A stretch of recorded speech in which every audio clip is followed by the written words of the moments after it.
everyone, it's your librarian, Mrs. Main, and today's December the 1st. On December the 1st, we celebrate one of our great American civil rights leaders. Her name is Rosa Parks. And during Rosa Parks' time in the 1950s, there was a law in the United States that said that African Americans and whites could not be in the same areas. It was called separate but equal. And so African Americans or blacks had to sit in the back of the bus while whites sat in the front of the bus and got special treatment. And today we all know this is very wrong and it's a form of racism. But at the time, Rosa Parks was able to bring focus on these terrible acts that we know today as racism. And on December 1st, 1955, she was sitting in the bus on her way home from work, and the bus driver asked her to move. Actually, he yelled at her to move. And she refused because she was very tired and she was sitting in the correct spot according to the separate but equal laws.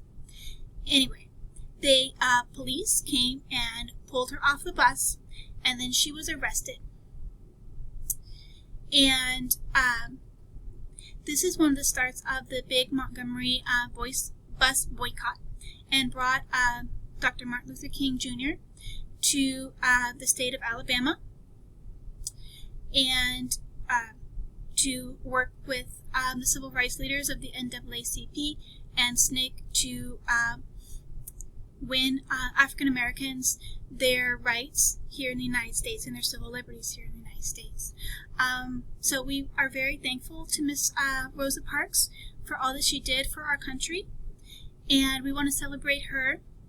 There are several books about Miss Rosa Parks in the library, and you can also check out more information from our online resources such as PebbleGo, PebbleGo Next, and Gale. I highly invite you to pick up a book, and I hope you have a wonderful day. Thank you.